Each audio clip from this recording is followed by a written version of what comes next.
Supporters of the bill admit it adds $270 billion to the debt next year.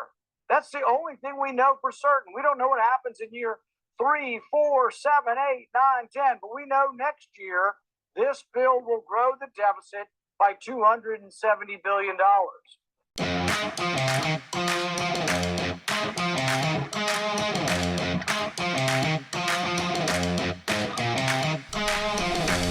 The Javier Novoa Podcast.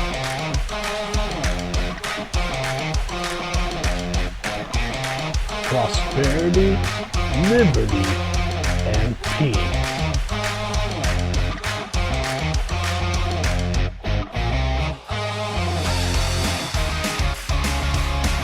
Now, here's your host, Javier Novoa. Brings us back to maybe we have to judge the effects of the big, not so beautiful bill by looking at what happens to the debt next year. Supporters of the bill admit it adds $270 billion to the debt next year. That's the only thing we know for certain. We don't know what happens in year 3, 4, 7, 8, 9, 10, but we know next year this bill will grow the deficit by $270 billion. In addition, the bill increases the debt ceiling by $5 trillion. What does that mean? That is an admission that they know they aren't controlling the deficit. They know that the ensuing years will add trillions more. So we're adding $2 trillion this year, but they're anticipating, the authors of the bill anticipating adding more than $2 trillion next year. That doesn't sound at all conservative to me, and that's why I'm a gnome. Slumber of a couple of weeks. Understandably, he's been keeping a low profile, but Elon Musk has come out again, making his position known on this bill. Now, put that next one up. This is Elon on the 28th. He put out a post on X saying, the polls show that this bill is political suicide for the Republican Party. And if you go to that next one and amplify it, it's going to be hard to see. But the first one, Elon, this is a poll they took, Terrence Group. Elon Musk claims that this legislation is an outrageous pork-filled spending bill that will massively increase the budget deficit and burden American citizens with crushingly unsustainable debt. Yes, do you agree? Green, you're unsure. Blue, you disagree. Look at those yeses. All voters, 58%. The hard GOP, 53%.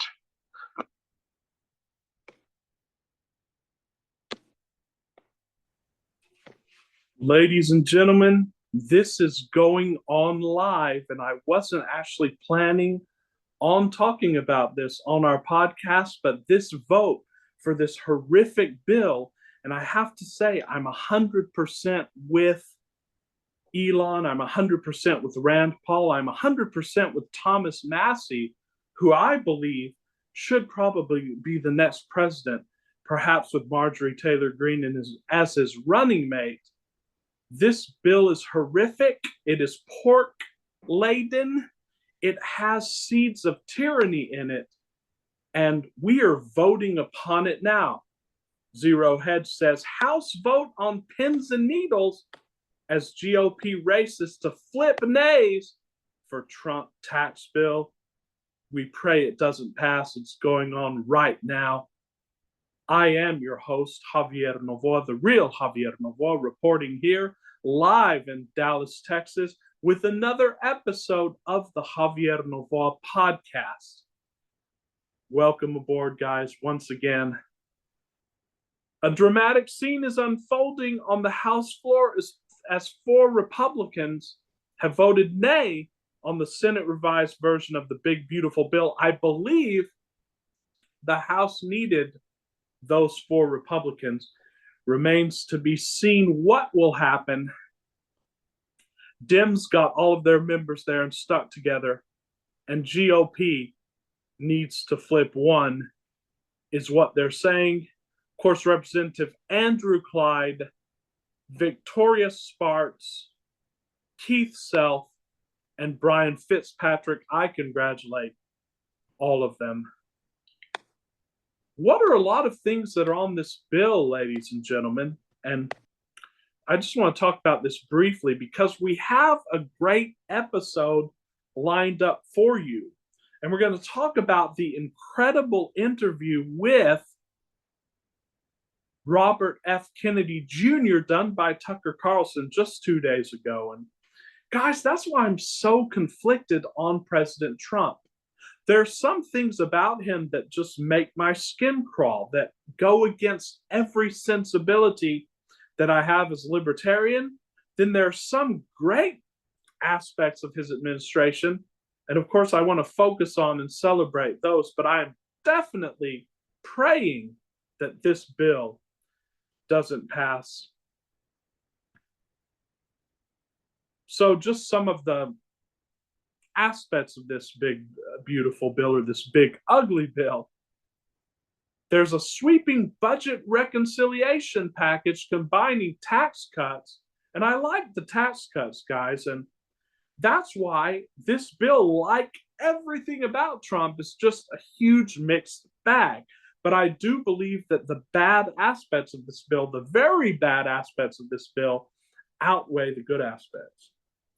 They combine tax cuts, spending priorities, and a debt ceiling increase, which is horrific. No libertarian wants to increase the debt ceiling, guys. The debt is something that has been kicked down for decades, and this debt is only going to make the impact greater when eventually the dollar does exit its status as a reserve currency. And of course, we're not saying that that is going to happen soon. There is a meeting going on now by the BRICS. And of course, the BRICS are the global south. They're Brazil, Russia, India, China, South Africa, and they're moving as quickly as possible to undercut the dollar.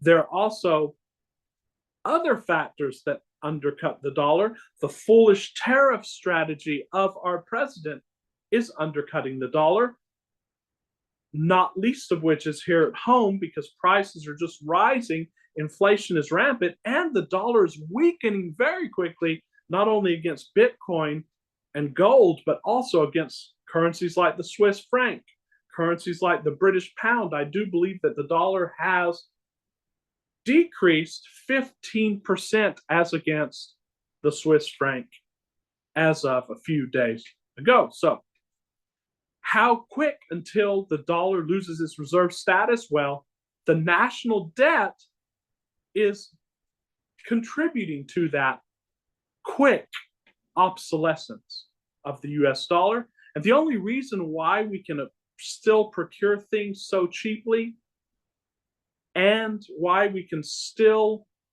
function as an economy and as a society with such a large debt is because of the dollar's reserve status. So, of course, this bill passed the Senate narrowly 51-50, with Vance breaking the tie.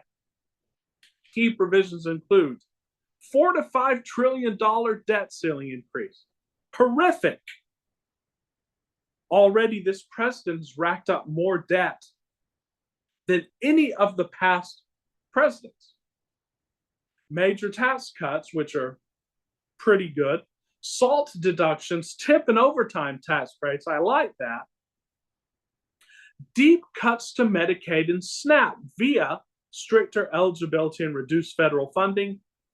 I like that too, because first of all, we can decrease the spending on medication in general by making the population healthier, which is what RFK is trying to do. So I like those aspects of the bill. I think it should not have been surrounded by so much pork and so much junk, which leads me to not want any of it to pass. $150 billion additional defense spending. No libertarian wants that, guys. And I believe a lot of young people are already sick and tired of the warfare state, the military-industrial complex. Rolling back clean energy incentives. So there's some good things in it, some horrible things in it. I think some of the worst provisions are this aspect of the bill that prohibits the states from doing anything to oppose artificial intelligence, basically giving AI free reign. We'll talk more about that in another episode. So, of course, Musk has criticized it. He calls it massive, outrageous, pork-filled, disgusting abomination. I'm in 100% agreement with Elon. And he's threatened, of course, to back challengers against Republicans who support it. Famously, Musk, who has now reignited his feud with Donald Trump, is threatening to back Massey, and I would back Massey all the way as a libertarian. So, this is what's going on today, guys. What else is going on in the news today? Just for a little quick recap, and then I have a great treat for you, ladies and gentlemen, talking about the RFK interview. I believe that the strides that RFK Jr. and his appointees have already made are by far the best aspects of the current administration, in my opinion.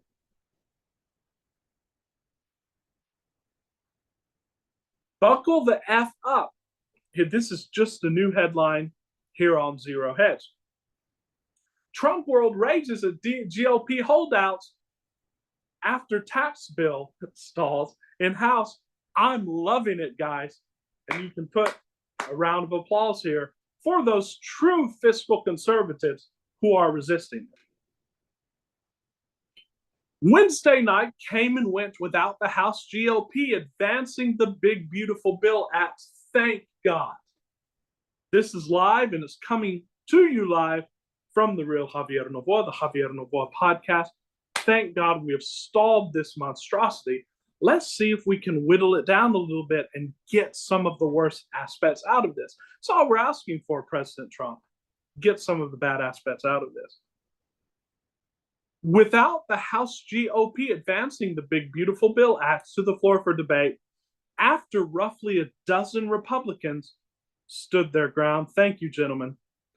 As such, things have officially gotten ugly with longtime Trump aides Jason Miller and Chris LaCivita telling the holdouts that they can either vote with Trump or you can vote with the Democrats. We'll take the Democrats for this one time. Buckle the F up, said Miller, adding, it's a binary choice. Top White House aide Stephen Miller, meanwhile, demanded that Republicans stand with Trump to show loyalty. I've never been about this loyalty junk. Right is right. Principles are principles. We're loyal to no one. Nobody's perfect. Loyalty, I believe, is for organized religion and for the playground.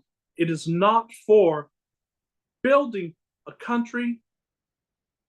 It is not for trying to legislate with justice in as much as we can even do that.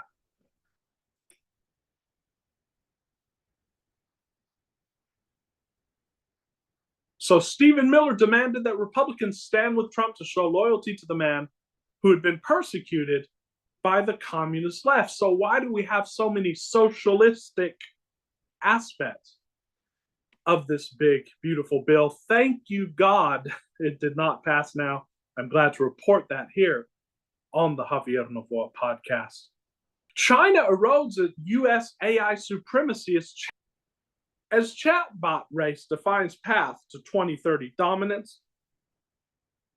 Former PBOC Deputy Governor Zhu Min recently warned of a coming tsunami of domestic AI innovation, predicting that China could see 100 breakthroughs of the same magnitude as DeepSeek over the next 18 months. And again, I have a double mind as to AI. While I see the great advances and the great strides, and I believe that there's going to be disruption, I still do not think that AI poses as huge a risk to humanity as people are describing, and I do not believe that it is even going to come close to taking the place of human creativity. There was a recent interview with Peter Thiel, and we're going to do a whole podcast on that very soon where he talks about AI. There's actually not really huge advances in it, and I do not believe that there's going to come a general singularity. And even if there were, I do not believe it's going to have as huge an impact as people are saying. We'll explain why in the next podcast.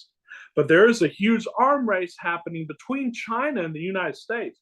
We had an interview with a gentleman who lives in Russia a few months ago.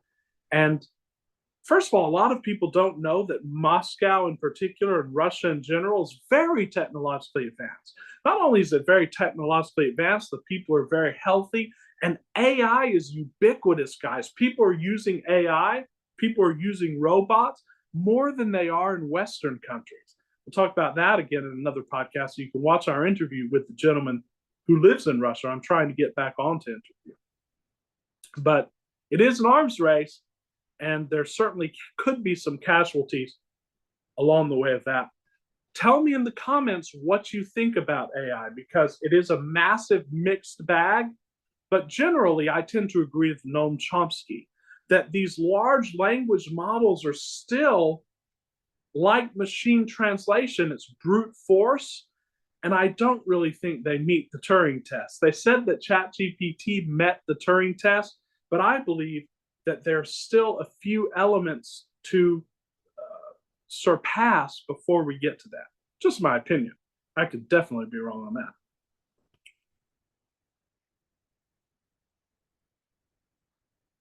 Look at this. I'm not sure if this is true or not, guys. It's saying DHS head said, cannibal illegal tried to eat himself on deportation flight. Is this made up, or is this actually what's happening?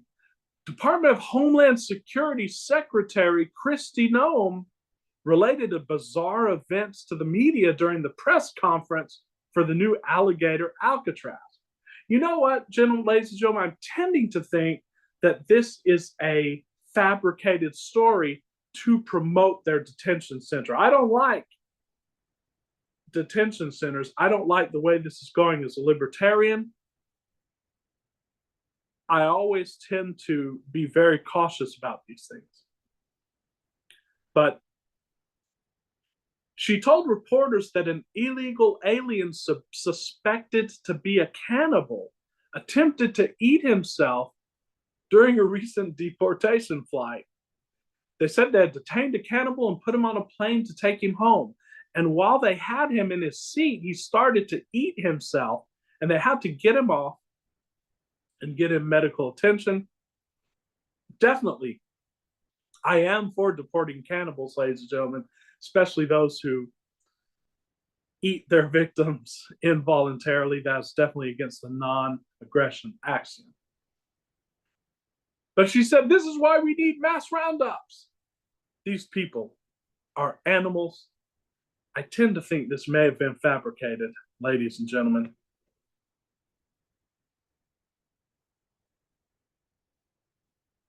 Here's a crazy one. And again, I don't know what to make of this, whether I believe it or not, but Iranian hackers say they have 100 GB of Trump's emails. Hackers claiming ties to Iran say they possess 100 GB of emails from President Trump's inner circle and may soon leak or sell the trove after previously distributing a batch to the media before the 2024 election. And whom are these people associated with? Where are they from? We really have no idea, but this is definitely something in the air, and it's something that we'll be monitoring. And hopefully the peace that Trump has made will hold. Trump is also claiming that he brokered a ceasefire between Israel and Gaza. Of course, I talked about this in the podcast before last. This is something that we'll have to continue monitoring. And again, I have said, I believe that if Trump accomplishes this peace, he will deserve a Nobel Peace Prize. I love this, and this is a perfect segue to what we're going to be talking about. What's next for the CDC's remade Vaccine Advisory Committee? I have high hopes for them. Dr. Robert Malone is on the committee, and on Zero Hedge, his picture appears here. Very erudite doctor. Many credit him with having invented the mRNA vaccine, which is now, as he sees and many others see, going awry. I must preface this with the fact that this is in no way medical advice. I'm not a medical professional, and everything that's following are my opinions and analysis of what's being said by these officials. I do not claim to give any medical advice. The Vaccine Advisory Committee, remade by Health Secretary Robert F. Kennedy Jr., plans to look at multiple other vaccines after it voted to advise officials to stop recommending influenza shots that contain mercury. Now, granted, there are hardly any influenza vaccines given to date that contain this mercury preservative component. They have largely been eliminated. So this was a symbolic gesture. And of course, he's going to explain why they haven't gone harder and stronger. I wish this council would have already gone harder and stronger, but we have to sort of hold our taters here and actually see what their general framework is.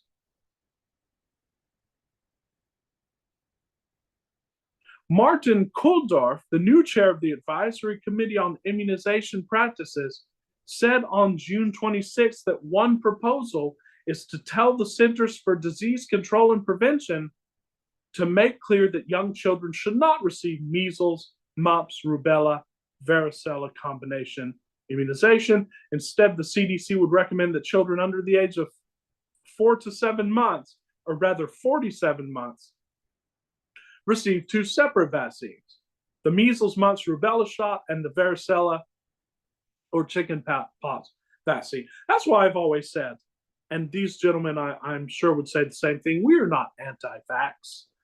We want safe vaccines. We want vaccines that have actually been submitted to scrutiny, actually been tested by people who are not beholden to or in the throes of corporations. You're going to see that in the interview that we're about to jump to here. So there are two new subcommittees. Dr. Robert Malone, a new ACIP member, told the Epoch Times that there was an extensive discussion on the antibody at the subcommittee level, and that one of the reasons he voted in favor, of course, he voted in favor of giving the RSV shots to infants, and this is not something that I liked, and it puzzled me a bit, but Robert Malone's explanation is spot on. He said he voted against, he voted in favor, rather. He did this to provide another option against the virus, given how the stock of the existing antibody ran low in the past.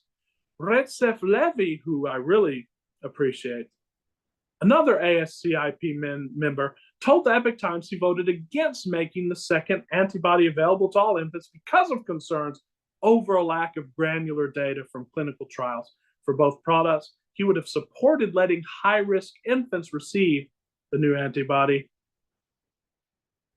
But basically, here's what Dr. Malone said. The meeting did not involve much debate or discussion on general influenza vaccination. Not yet.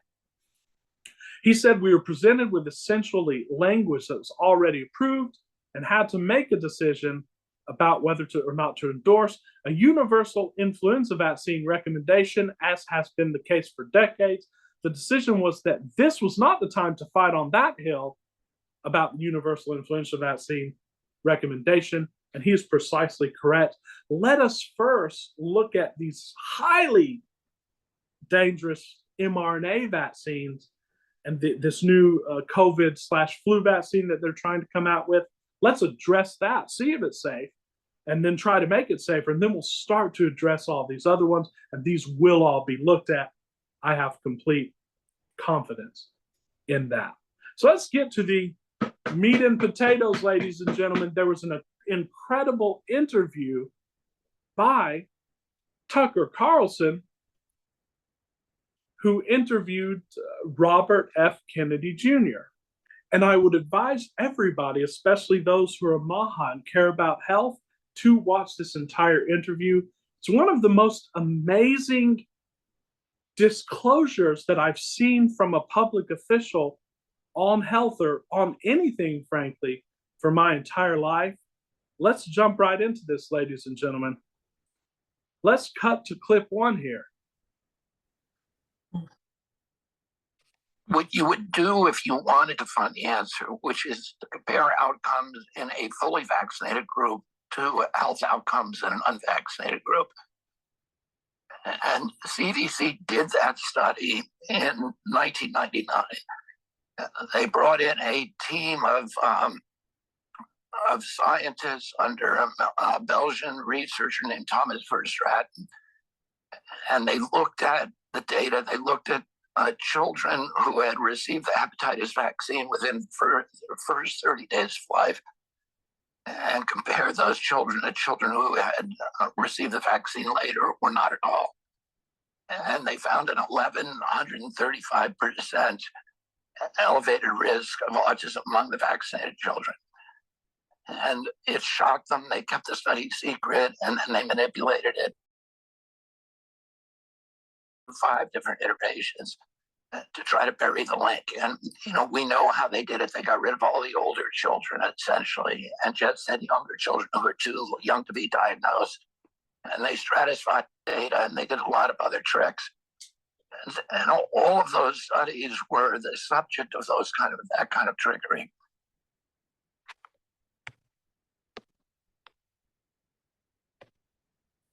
Now they tell us to trust the science, trust experts.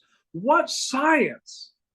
For any of you who've not read Peter Attia, Studying the Studies, it's an incredible tour de force as to how these are actually done.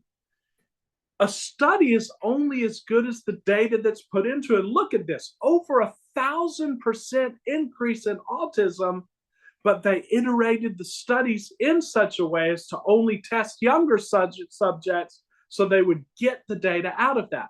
They filter the data, and then the so-called experts bring this data to you, and they all have ulterior motives, guys. And we've always known this, but it's just incredible that you now have an official, the Secretary of HHS, reporting this, guys. Let's roll clip 2 here. There's a published article out there now that says that 50% of revenues to most pediatricians come from vaccines. And then there's a whole structure where Blue Cross and the other insurance companies pay bonuses to the pediatrician to make sure if, for example, 95% of if their clients are fully vaccinated, they get a huge bonus. It could be tens of thousands of dollars.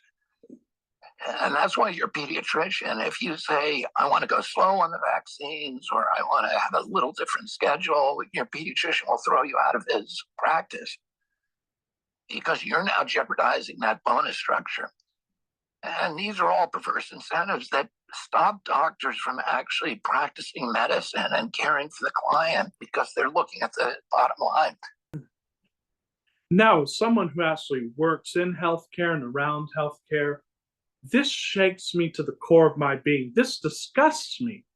This is something that just goes against, to me, the Hippocratic Oath. But of course, as a libertarian, I'm conflicted here. Here's the deal with this. In a libertarian society, there would be no problem with, shall we say, vaccine manufacturers like Moderna, like Pfizer, paying doctors, to consenting adults and so on and so forth, or to the children of consenting adults to offer these products. Even if the person was hurt, as long as they consented, and as long as they took the risk knowingly or unknowingly, because it will be up to the person to inform oneself. But the structure of our society as it is, where we have public institutions like the CDC, like the Health and Human Services Department, making these recommendations and aligning themselves with private corporate structures, that's when the public institution has to be neutral and has to actually say, okay, here's what the actual information is. Because in a libertarian society, there would be private institutions doing these analyses, and the free market would take care of it. If people got sick, if people died, that would be exposed. And then the institutions that were just in bed with the corporations would, of course, go out of business, theoretically. And then the institutions that were actually more neutral and more truth-based, science-based would go on. But in a society in which we have government institutions, it is absolutely the obligation of the health department to report on the actual facts of these vaccines and to report the fact that there's under-the-table corruption going on. It's exactly what RFK Jr. is doing. So let's skip to clip 3 here. You'll see this on every mainstream. Anderson Cooper, Jake Tapper, all of these guys, again and again, that the link between autism and vaccines has been debunked, right? That has been studied.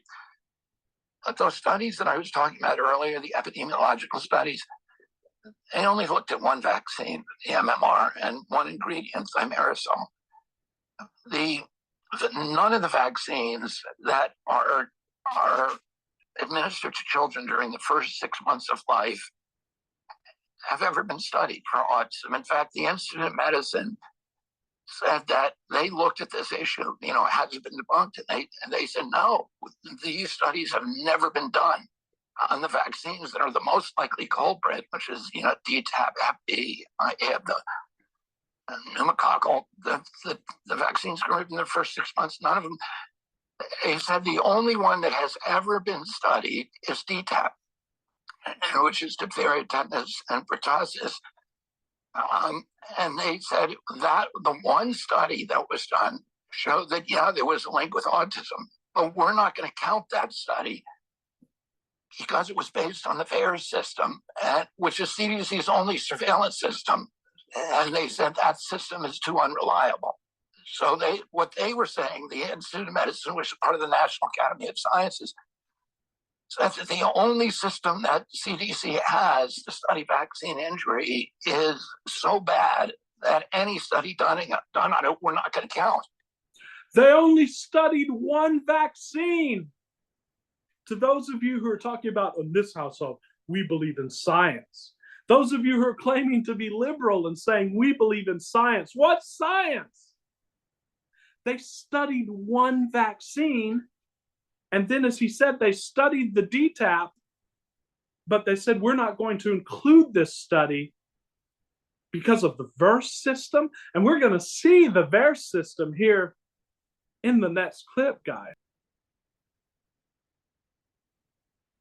And the CDC killed off the system that was actually studying these. Let's play the next clip here. David Kessler, who was a very famous Surgeon General, who you remember, and many, many, many other people have said the VAERS system does not work. And you need a new system. So in 2010, CDC designed a new system, and it was a machine counting system. The problem with VAERS, the Vaccine Adverse Event Reporting System, is that it's voluntary. Yes. And so the doctor has to, if he sees a vaccine injury, he's required to report it to VAERS. But there's no penalty if he doesn't. It takes him a half an hour to fill out the paperwork. So there's a big incentive for him not to do it. There's another incentive. How many are going to do it? He doesn't know if something is vaccine injury. If you get a vaccine and then 4 years later, you come in with a food allergy, how do you know? Will any doctor in the world say that's a vaccine injury? Or seizure disorders? And the other thing is, so they don't know, what to look for. They've never been taught that at medical school. There's no course on vaccine injury in medical school, in any medical school in this country. And then the other thing is he has a big emotional incentive because he told that mom to give that child that vaccine. Oh, yeah. And if the child has a seizure 3 weeks later and she comes back and she says, I think it might be the vaccine, a lot of doctors will say, no, that's normal for that age. And they're not going to call it into VAERS.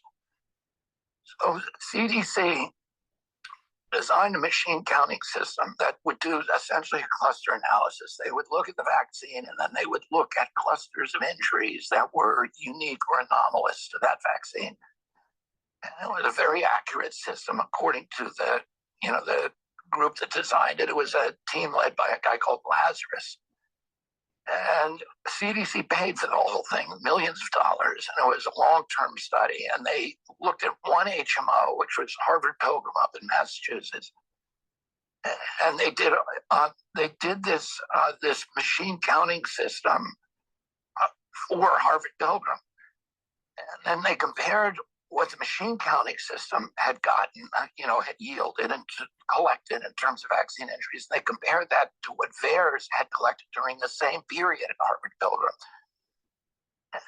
And they said that VAERS was capturing fewer than 1% of vaccine injuries.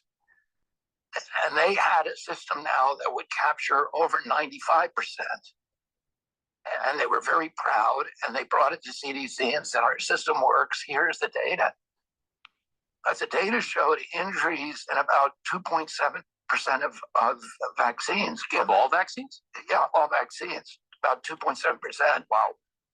Which I think is something like 1 out of every 37 vaccines you get, there's an injury. And Wow. CDC saw that and said, we're not going to use the system. And they shelved it in 2010, and they've continued to use VAERS now for 22 years when they know that it doesn't work. When Can you they know bring it it back? is designed to fail. So what are you doing, you people who are saying, I believe in science? I believe in science. We believe in science. Please tell me how this is science, and please respond. So many people are saying we're not even going to dignify this with a debate. So many of these quote unquote vaccine experts. Please respond. How can you say you believe in science when this is the science? When we're actually having this reporting system that is giving every incentive not to report injuries. And when there is an injury years later, the doctor is highly encouraged by cognitive biases and by survivorship instincts, by careerism, not to report this, guys. Please explain this to me. And if you are someone who says we believe in science and believe this, please explain to me in the comments how. I just want to understand what your thought process is. Let's roll the next clip. Pfizer vaccine, when it came out, more people died in the vaccine group than in the placebo group. I had 20,000 people who got the vaccine, 20,000 who didn't. And after 6 months, they looked at it, and there was 23% more deaths in the vaccinated group from all causes than in the placebo group. And the efficacy was kind of dubious because there was only 2 people who died from COVID in the placebo group.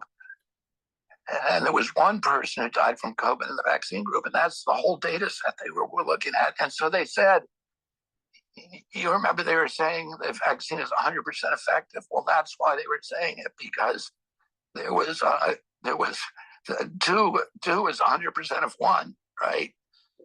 100% larger than 1. So but that's what they had. But they were telling the American people, it's 100% effective. And that when people heard that, they thought, if you get the vaccine, you can't get COVID, which of course now everybody realizes was wrong. Because everybody got COVID, whether they got the vaccine or not. They just said they were. And this is not really shocking because everybody with a brain knows that the COVID vaccines were a complete farce. I saw it close up. Everybody knows that this was a complete farce. And I thank God that we have Mr. Robert F. Kennedy in there, who's actually the first public health official in a long time who has told the truth. Let's roll the next clip. Rotavirus vaccine was approved by that board. And there were 5 members of that board at that time, and 4 of them had direct financial interest in the rotavirus vaccine. They were working for the companies that made the vaccine, or they were receiving grants to do clinical trials on that vaccine. They all had overwhelming financial interest. One of the people on that board was a guy called Paul Offit, and who is one of the big voices for vaccines. That CNN goes to him all the time when it wants to know about vaccines.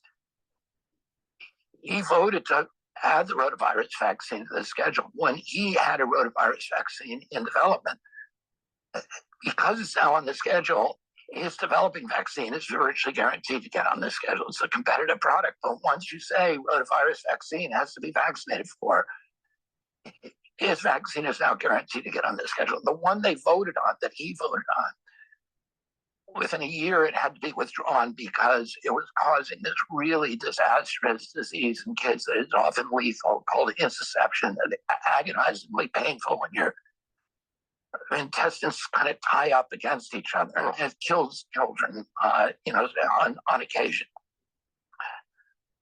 That vaccine was pulled the following year, and his vaccine then replaced it. He was still on the committee. He didn't vote on that, but he was still on the committee. But he voted to make rotavirus vaccine mandatory for the schedule. And he and his business partners, Stanley Plotkin and a couple of other people, sold that vaccine to Merck for $186 million.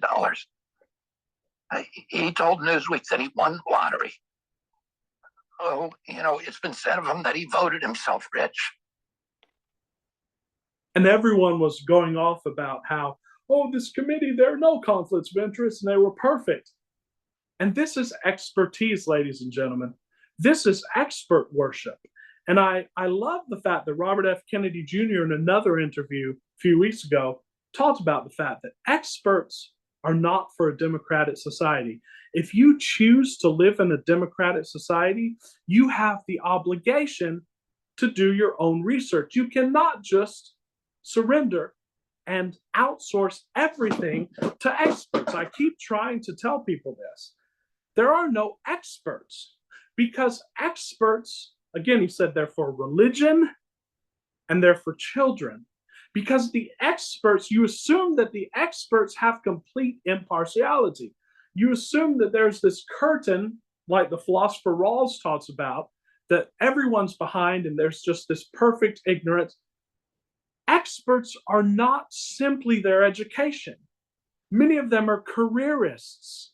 Many of them are people that are Machiavellian and want to get ahead at all costs. So they will distort their expertise. And if you want to read about cognitive biases, which are taught supposedly to educated people, supposedly people in the medical field and in other fields have been taught critical thinking. Why can't you critically think when it comes to this? Study the cognitive biases that are rampant. Doesn't matter how intelligent you are. Doesn't matter how much of an expert you are. Anyone is corruptible.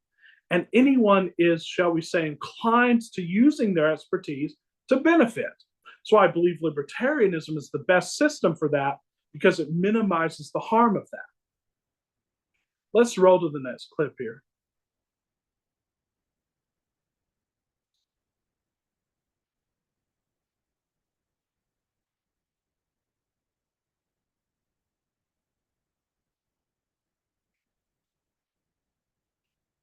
So anyway, I think this was a really insightful interview, and I'd encourage everyone to watch it. And it's just, again, I'll be honest with you, the only reason I would vote for Trump's successor, let us say, would be because of the great work that RFK is doing.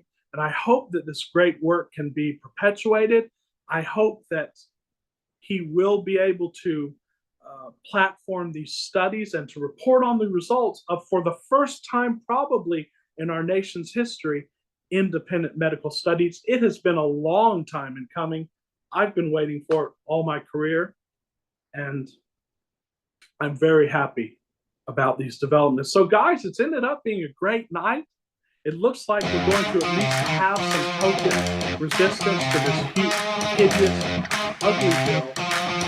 And we will talk about it more tomorrow to see what happens. So until very soon, guys, thanks for watching the Javier Novoa Podcast. I am the real Javier Novoa, talking about prosperity, liberty, peace, and we will be here at least 3 times a week more. if you ask. If you do like our material, please do subscribe to the channel, like the video, share the video. We're going to keep coming to you live from Dallas, Texas with truth, liberty, and peace. Till next time, guys. Have a great night.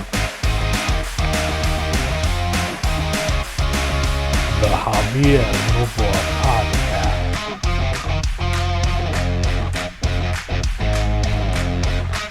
Prosperity, liberty, and peace.